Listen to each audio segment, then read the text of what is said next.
this method can help answer key questions in host-pathogen interaction field, such as how bacterial pathogens cause disease in humans by utilizing human proteins.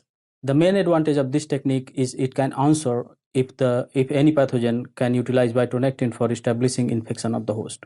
We will focus upon Vitronectin, a host protein that takes part in the extracellular matrix, but also functions as a complement inhibitor in the terminal pathway of complement activation. These facts are very important and highly attractive for pathogens causing disease in humans. To prepare for flow cytometry, resuspend the bacterial pellets with 50 microliters of blocking buffer containing 250 nanomolar Vitronectin. Then, incubate the samples for 1 hour at room temperature without shaking. After incubation, pellet the bacteria by centrifugation at 3500 G for 5 minutes. Then, wash the pellets 3 times using PBS and similar centrifugation steps.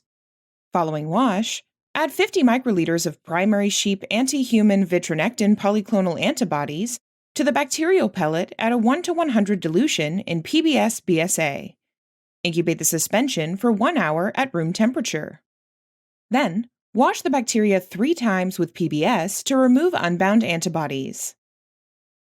Next, add 50 microliters of PBS-BSA containing fluorescein isothiocyanate conjugated donkey anti-sheep polyclonal antibodies to the pellet.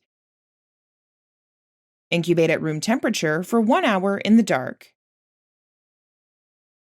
Finally,